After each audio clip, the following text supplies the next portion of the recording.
तनी एक बार आप सब लोग हाथ ऊपर कर ले जाता, आप सब लोग भी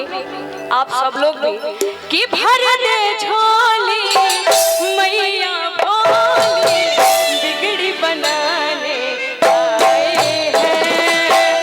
भर दे झोली मैया भोली बिगड़ी बनाने आए हैं।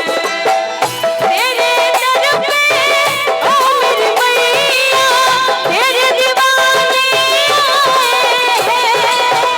तेरे दर पे ओ मेरी मैया तेरे दीवाने आए हैं।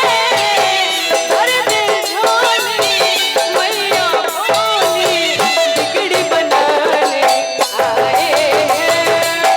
भर दे झोली मैया भोली बिगड़ी बनाने आए हैं।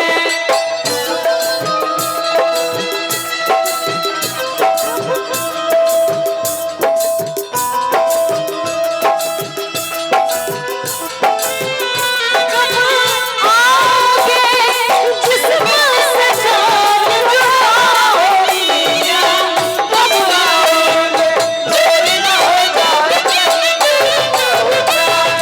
देर न हो जाए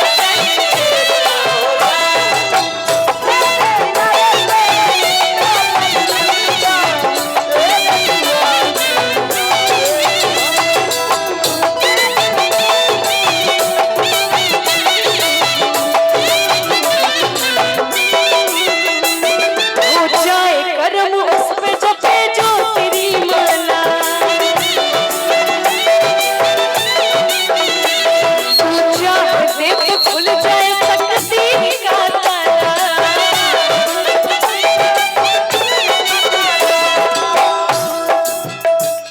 हो जाए करम उस पे जपे जो तेरी माला। तू चाहते तो आप लोग इतना सुस्त क्यों है?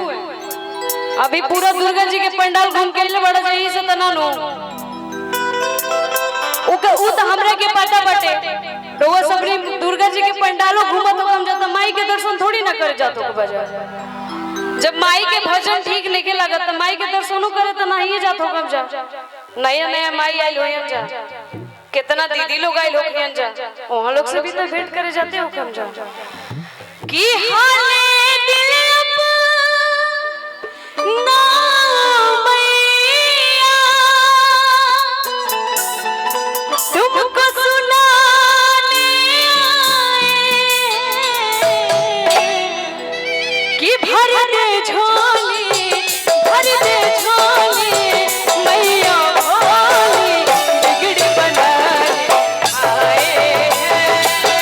भर दे झोली मैया भोली बिगड़ी बनाने आए हैं। तेरे दर पे ओ मेरी मैया तेरे दीवाने आए हैं। तेरे दर पे ओ मेरी मैया तेरे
नहीं